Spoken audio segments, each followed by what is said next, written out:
Fox Hollow Farm looks like an idyllic place to raise a family. Located in a wealthy area of Indianapolis known as Westfield, the house was built in a Tudor style, housing 5 bedrooms and a luxurious indoor swimming pool. At first sight, it's easy to fall in love with the beautiful home, and that's exactly what happened to the Baumeister family. They fell in love, and it was the perfect place to raise their 3 children together. But for the patriarch of the family, Herb Baumeister, it was the perfect place to get away with murder.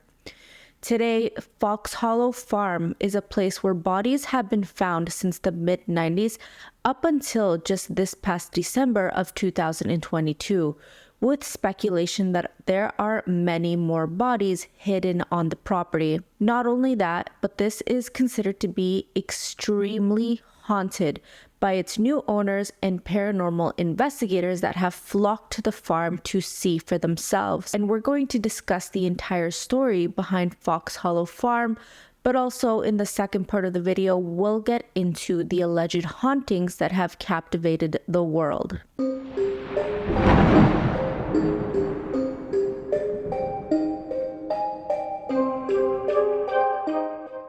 Hey guys, and welcome back to my channel. This is Heebie-Jeebies TV, and if you're new here, let me introduce myself to you guys quickly. My name is Ashley, and I like to talk about crime, creepy, and unbelievable stories. So if that's your thing, please consider commenting, liking, subscribing. It all really does help. Every single like, comment, and subscription helps push these videos and my channel out further into the algorithm, which I would be extremely thankful for. All right, so let's get into the story of Fox Hollow Farm.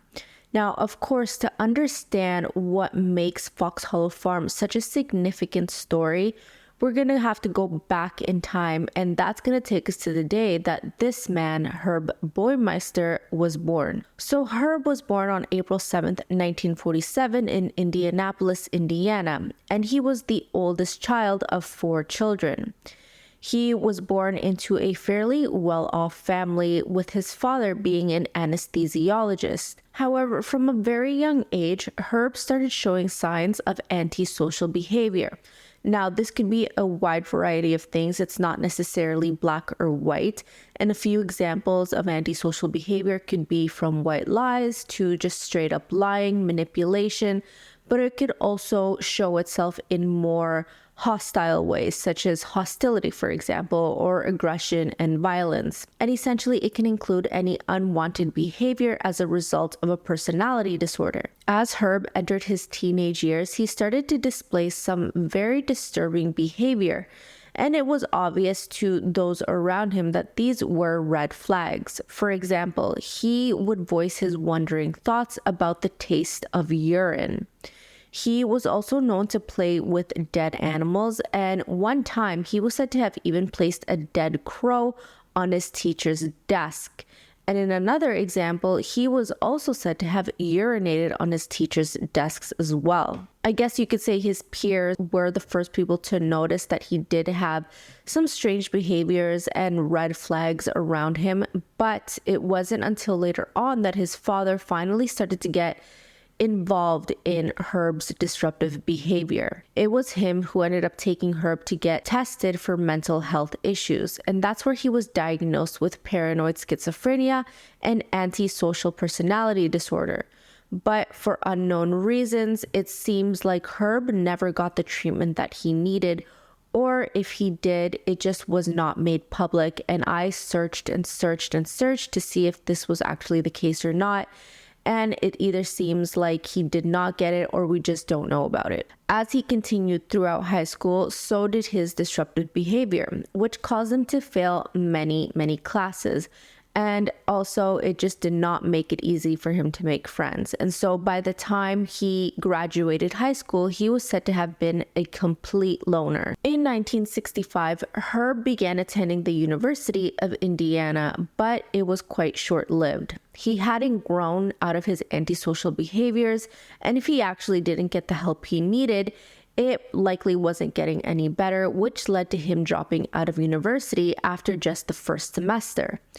His father, of course, being a doctor, was fairly disappointed in his son. He really wanted him to make something out of himself, and so he encouraged Herb to try again. So 2 years later, in 1967, Herb enrolled in the university again, and this time in anatomy. Unfortunately, it just resulted in the exact same thing, and he ended up dropping out after his first semester. But I guess you could say that it was not a total loss. While he was in school the second time around in 1967, he would go on to meet his wife, Juliana Sater, and by 1971, they were married. Shockingly though, about 6 months into their marriage, Herb's father had Herb committed to a mental hospital. There was not a lot of information about what happened here or the exact reasoning, but we do know that Herb spent 2 months at this hospital. This, though, didn't deter Juliana from wanting to be with him. In fact, she was quite supportive of him and waited out those 2 months for Herb to be released. So I guess you can imagine that Herb had a really hard time adapting to societal norms, and that also included getting a job. He was married, he was able to make that work, at least for the beginning, but he had a really hard time finding a job. And basically, now that he was an adult, he realized that he needed to get one in order to live some sort of normal life. His father again came to the rescue and, using his network, was able to get Herb a job as a copy boy at the Indiana Star. It was considered to be an entry position. It was nothing difficult or anything special for that matter. He basically was in charge of running errands for multiple people, and it was said to be something that Herb was excited with because it was considered to be his first real job. Sadly, though, for Herb, his antisocial behavior played a big role in him not being able to fit in here. It seemed as though his social anxiety and odd behavior just got the best of him and ended up scaring everyone away to the point where he just ended up quitting his job. Shortly after that, he was able to get another entry-level job at the Bureau of Motor Vehicles. And according to his former co-workers, Herb was weird. He came off overly eager, he could be aggressive, he could be bossy, and quite rude for absolutely no reason. Again, he was just labeled as weird, but that hit an all-time high when he sent everyone in the office a Christmas card that they were pretty shocked to receive. On the Christmas card was a photo of Herb and another man dressed in Christmas drag. Now, there's absolutely nothing wrong with drag, but you have to remember that this was in the 1970s, and this was considered to be very odd. It was still a taboo subject. The lifestyle was not really accepted. It was barely tolerated, so it made a lot of the people in the office quite uncomfortable to receive such a Christmas card. And this led to a lot of the people kind of whispering and creating rumors behind the scenes that Herb could possibly be gay. Shockingly, Herb was able to last 10 entire years at the BMV and actually gained some recognition over time and even a promotion to program director.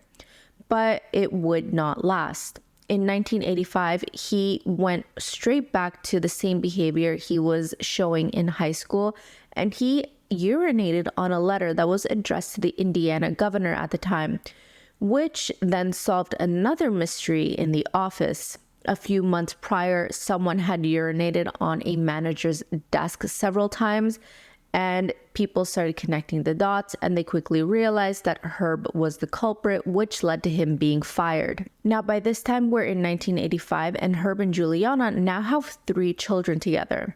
And since he had been doing so well at his job prior to getting fired, Juliana had become a stay-at-home mother. Unfortunately, when Herb was fired from his job, it forced Juliana to go back to work, especially since Herb always had a hard time finding a job. It was just not easy for him to find something to replace that income right away. The dynamic ended up switching at the Baumeister household, with Herb essentially becoming a stay-at-home dad, while Juliana went out to get a job and became the breadwinner. He just did not respond well to this entire situation. I guess you could say that there are many reasons why he could not have responded well to this. It's all speculation. We don't actually know why. There's a chance that it could have made him feel emasculated. He had just lost his job. Especially back then, it was a more traditional and conservative time. Or maybe he was just over his head on how to raise 3 children by himself while his wife was at work. But whatever the reason was, it just did not go well. And eventually Herb fell into heavy drinking and was said to have started visiting gay bars when his wife was not at home. Now, although at the beginning, Juliana said that she never suspected her husband of being gay, she did say that there were a few odd things. Aside from his odd behavior that she learned to tolerate and accept, she said that they were only intimate 5 or 6 times throughout a 25-year marriage. Just think about that, 5 or 6 times throughout 25 years. And surprisingly, this resulted in 3 children. However, little did she know that these little red flags were marking the very beginning of the end. In September of 1985, Herb was arrested for a hit and run while he was driving under the influence. Then, just 6 months later, he was charged for theft for stealing a friend's car.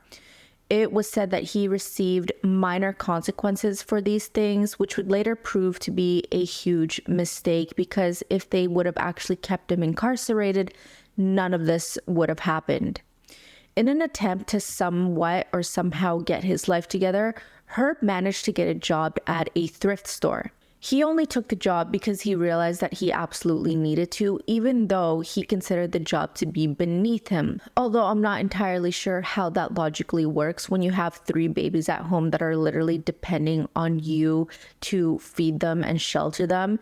Any job should not be below you, but let's move on. Anyways, as he was working at the thrift store, he began to somewhat take it seriously and started taking the opportunity to learn the ins and outs of the business, which eventually sparked an idea. After 3 years at this thrift store, Herb made a decision that he now knew enough of the business to create his own version of it.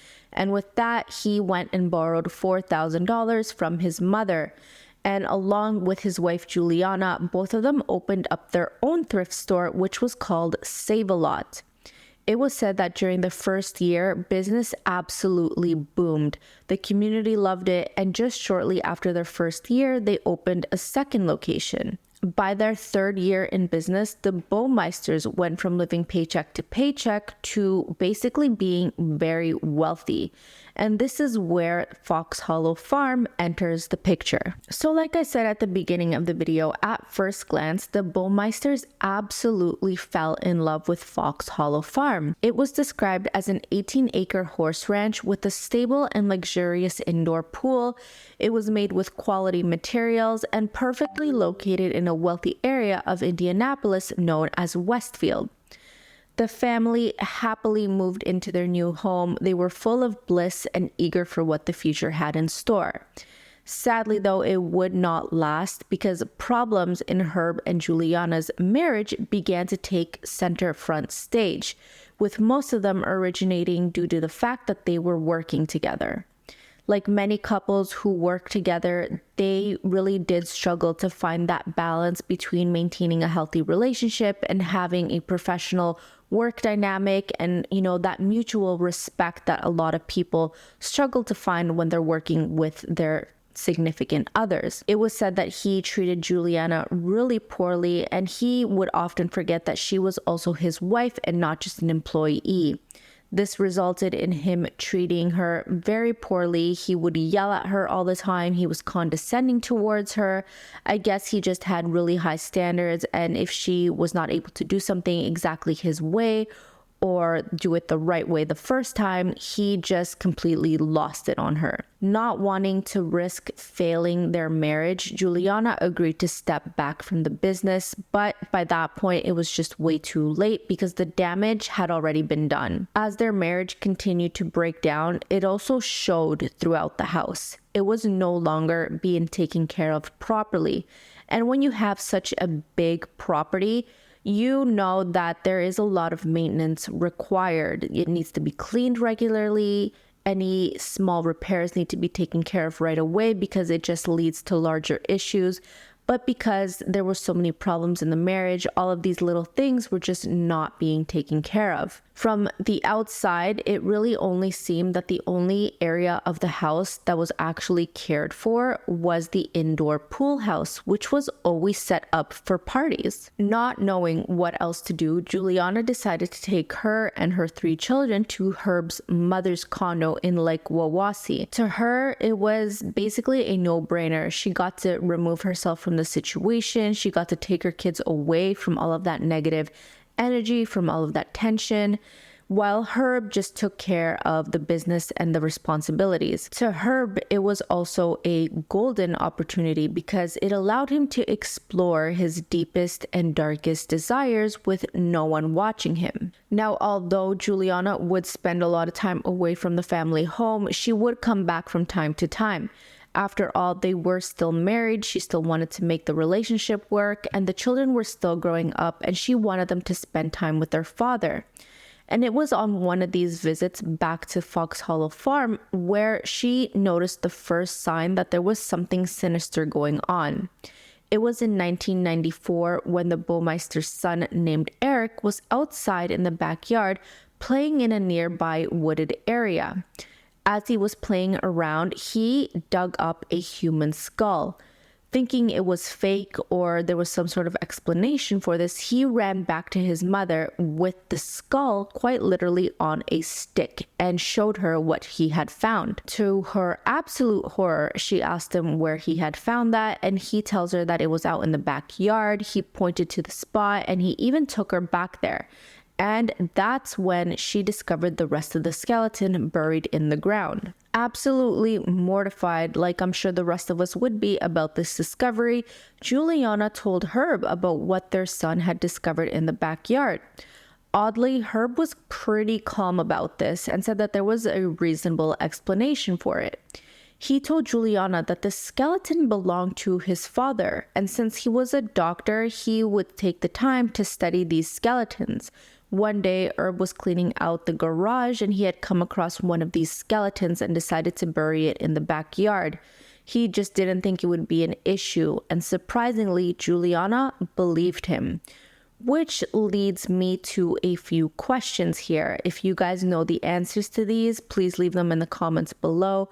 But I'm curious if doctors actually just have access to skeletons like this to study them. I know there's a lot of people that when they pass away, they agree to have their bodies donated to scientists or schools or hospitals or whatever in order to be studied. So is it normal for doctors to just have access to these things? To me, it seems like that's something that would have to be done in a formal scientific environment and not necessarily in someone's garage. So if you guys know the answer to that, let me know in the comments below. Unfortunately though, by this point, Herb's father had passed away, so Juliana was not able to speak with him in order to confirm the whole story. So essentially, she was forced to believe what Herb was telling her. Shortly after this, the business began to suffer and Herb's drinking took over his life once again. It was also reported that at this point, Herb was acting quite aggressively towards a lot of the people at the stores. He would show up quite drunk to the stores and he would scare off people, which resulted in the stores no longer being frequented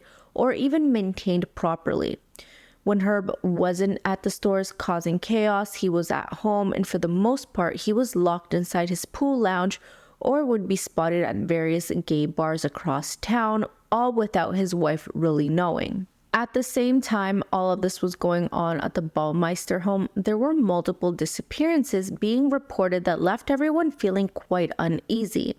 In June of 1994, a man named Alan Broussard was reported as missing by his mother. She went on to say that he vanished on his way to a well-known gay bar at the time called Brothers. He was supposed to meet up with his boyfriend at the time, but he never made it back home. A week later, another worried mother reported her son, Roger Goodlett, as missing as well. Coincidentally, he was also going to a gay bar downtown, but he never made it there. Stunned at the similar circumstances, police decided to take a closer look. Both men were about the same age, late 20s, early 30s. Both of them had similar body builds, and they were even said to look quite alike. And they were both en route to gay bars, which reminds me a little bit of the Dahmer case, if you know about that one. A private investigator and a former county sheriff who was looking at the case, named Virgil Vandegrift, began distributing missing persons posters at multiple gay bars in hopes that he would get a lead from all of this. And it ended up working. A few men at the bar where Roger was last seen said that they saw him getting into a blue car with Ohio plates. Additionally, a gay magazine contacted authorities and brought to their attention patterns that they had noticed over the past few years. Shockingly, they had been keeping track of the amount of gay men disappearing. This obviously led them to believe that because they all had similar circumstances, similar traits, that they all must have been connected in some sort of way. Unfortunately, at the time, it was believed that gay men were likely to be runaways, or that people that just wanted to disappear due to their taboo lifestyle, and therefore they were rarely given the priority that they needed when they were reported as missing. Virgil immediately thought the same thing and believed that this was likely the work of a serial killer, and with that he approached the Indiana Police Department, where he learned some very disturbing news. It was later revealed to him that there were indeed multiple gay men that were reported as missing between 1989 and 1994, with some of these men being found deceased along Interstate 70. A few weeks later, Virgil was contacted by a man who wanted to remain anonymous but was later given the alias Tony. He revealed that he believed he knew who was responsible for the disappearance of his friend Roger Goodlett, and that he attempted to report it to police but was basically shrugged off. He then went on to give Virgil a bone-chilling story. He said that shortly after Roger Goodlett went missing, he too was at the same gay club where he had last been seen. He noticed a man that seemed a little bit off, and at that point there were missing persons posters everywhere at gay clubs, including some of Roger. And so when Tony was at this particular club, he noticed that a strange man just kept staring at Roger's poster, almost as if he were hypnotized by him. Thinking that this was a little bit odd, Tony approached this mysterious man and introduced himself. The man happily replied and said that his name was Brian Smart and that he was a landscaper from Ohio. Tony then tried to question him about his interest in Roger's missing persons poster, because he said that he had noticed Brian eyeing the poster the entire night, to which Brian ignored as much as he could. Not wanting to push the topic because he wanted to see what this guy was up to, the two men continued their night together at the nightclub. Towards the end of the evening, Brian invited Tony over to his home for a midnight swim, if you will. He had told Tony that he was temporarily living at this huge home with a lavish pool because the owners were away, and so he was left in charge of the landscaping and watching the house at the same time. Tony agreed, and together they exited the nightclub and they hopped into a Buick with Ohio plates. The ride there was normal, there was nothing alarming. Since Tony was not super familiar with the area, all he could really remember was seeing some horses, ranches, and large homes. Also remember that it was probably 2-3 a.m. at this time, so it was quite dark. When they arrived to the home, he recalled seeing a sign at the entrance that said something farm. The two men then exited the car door and started approaching the home, and they would enter through a side door. He recalled seeing some windows, and through those windows, he could see that there were a lot of boxes that appeared to be packed. They then entered the home and went down a few steps towards the fancy pool area that was set up quite weirdly. It had mannequins set up around the pool, which weirded him out quite a bit. Brian then offered him a drink, but Tony turned it down. I guess at this point his intuition was kind of kicking in, letting him know that there was something odd here. Brian then left the room and a few minutes later returned, and his mood and personality had essentially done a 180. Tony at this point could only assume that Brian had left the room to go do some sort of illegal substance to give him a bit of an energy boost. As the men entered the pool, they began to engage in some intimate conversation. Brian asked Tony if he was into autoerotic asphyxiation, and even asked Tony if he would agree to do it on him. Tony agreed, and he was curious about the experience, which led to both of the men engaging in adult activities, if you know what I mean. When he was finished, Brian said that he wanted to return the favor to Tony, which he agreed to. As they proceeded, it became very clear to Tony that Brian was no longer role-playing or engaging in a little fantasy of his. He was actually trying to choke him with the pool hose. Thankfully, Tony was quick to think and pretended to play like he had passed out. This kind of alarmed Brian and resulted in him loosening his grip on the hose. Soon after that, Tony opened his eyes, and at this point he knew that there was something really off with this guy, and not wanting to risk finding out exactly what that was, Tony just continued to play nice until Brian agreed to drive him home. Before he exited the car, both of the men agreed to meet up the following week, but Brian would never show up. So we go back to Detective Virgil, and he took this crazy story to the police department, specifically to a detective named Mary Wilson. She agreed that this was something worth looking into and contacted Tony herself. Together, they would end up driving down to the wealthier areas of Indianapolis to see if Tony could recognize any of the houses, which unfortunately he did not. Approximately 1 year later, Tony was at the same club when he spotted Brian again. This time, he followed him outside and was able to get his license plate numbers, to which he gave to Mary Wilson. When she ran the plates, a particular name came up, and I'm sure you've all guessed it, it was Herb Baumeister. Mary Wilson did not want to waste any time. She knew that they quite possibly had a serial killer on their hands. So she then drove to Herb's thrift store, Save-A-Lot, and spoke with him, advising him that he was now a prime suspect in the investigation of several missing men. She confronted him with eyewitnesses, placing him at the multiple gay bars where many of these men had gone missing.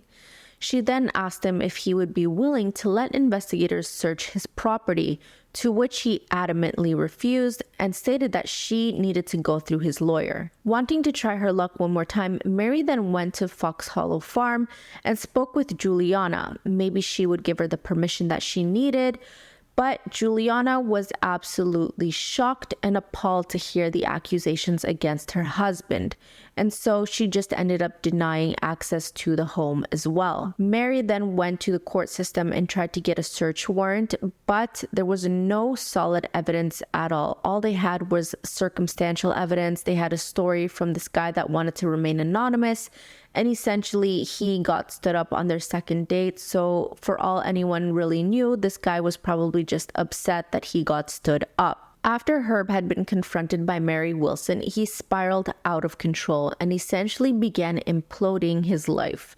Their business was now facing bankruptcy. Him and Juliana were fighting more than ever, and eventually she filed for divorce 6 months later.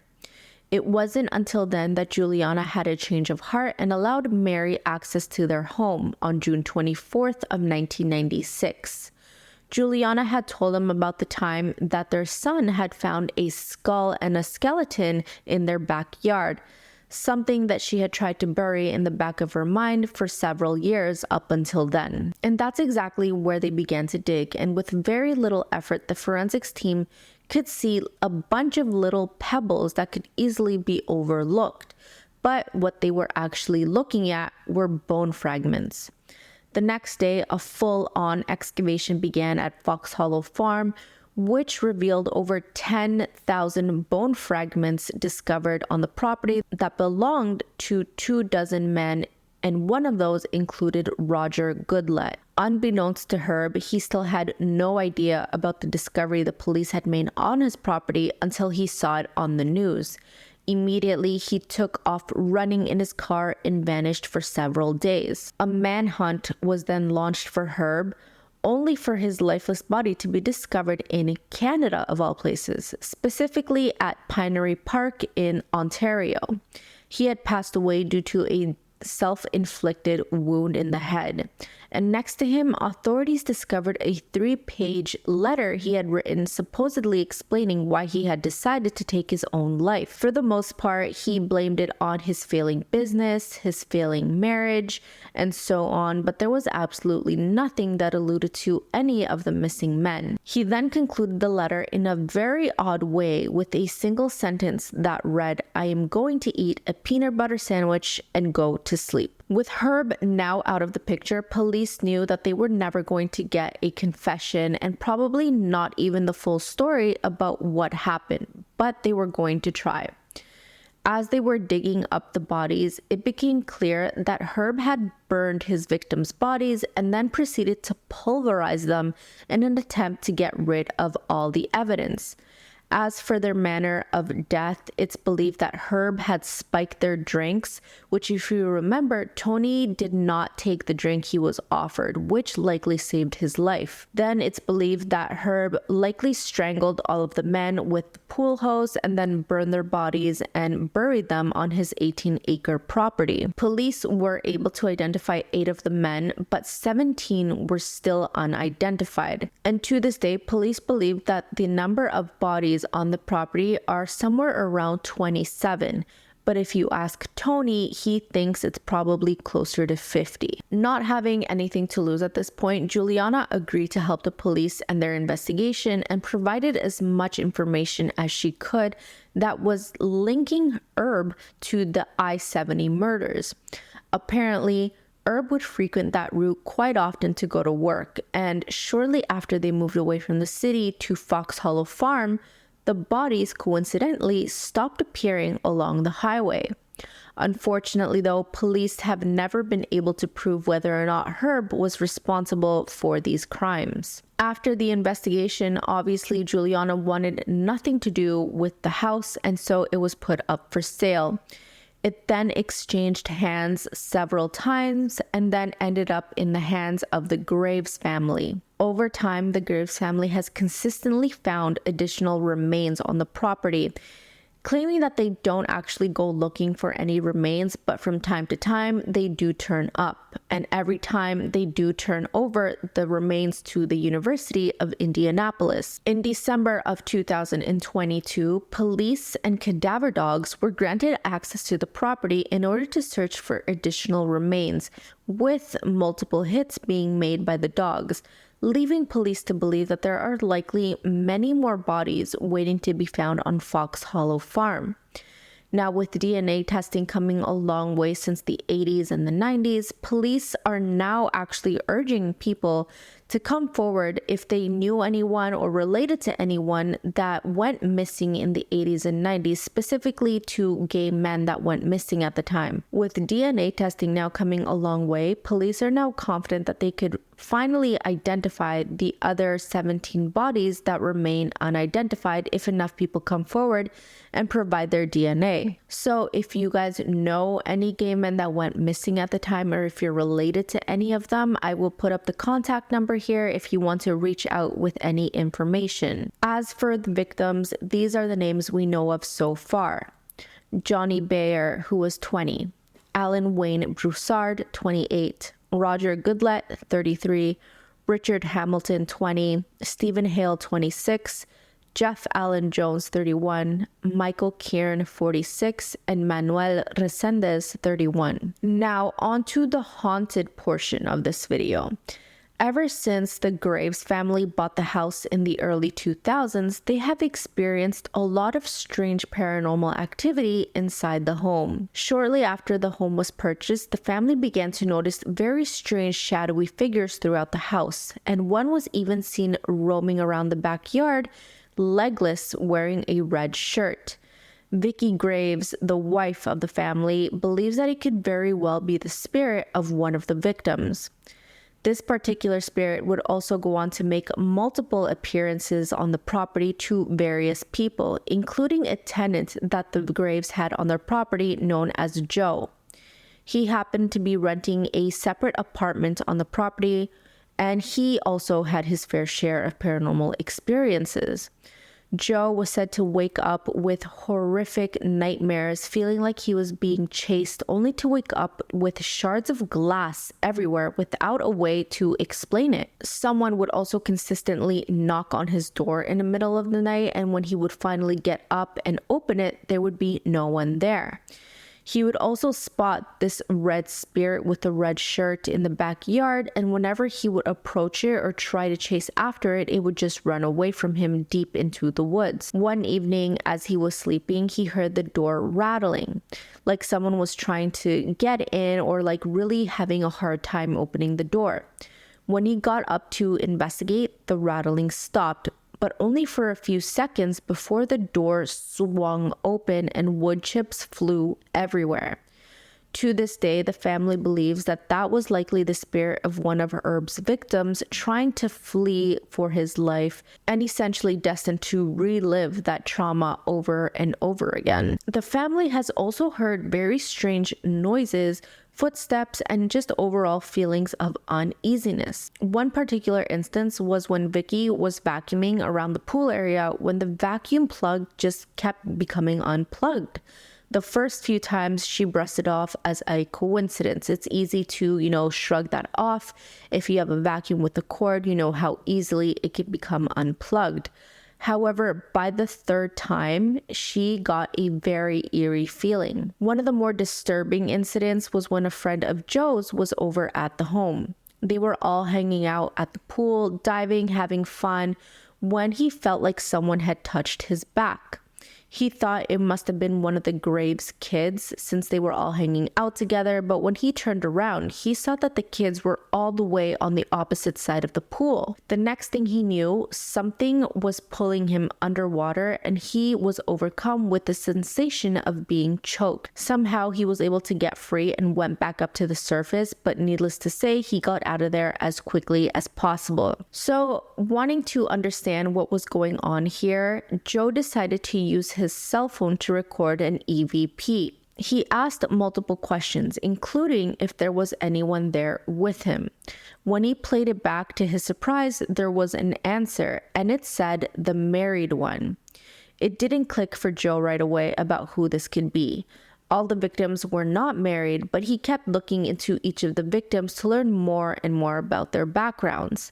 Suddenly, that's when it hit him and it sent chills down his spine. The only married one was Herb Baumeister himself. And ever since then, the house has remained quite haunted. It has attracted paranormal investigators from all over the world, including Zach Bagans. And the Graves even allow groups of paranormal investigators to visit regularly several days out of the year, convinced that the restless spirit of Herb remains on the property to this day. But like always, let me know what you guys think. Is Fox Hollow Farm truly haunted? And do you think that we'll ever really learn all of the identities of the victims on the property as well? If you guys enjoyed this video, don't forget to comment, like, subscribe. Again, I really appreciate all of your support. And don't forget to check me out on TikTok if you guys are interested in short stories. But other than that, thanks so much for joining me on this video, guys, and I will see you in the next one.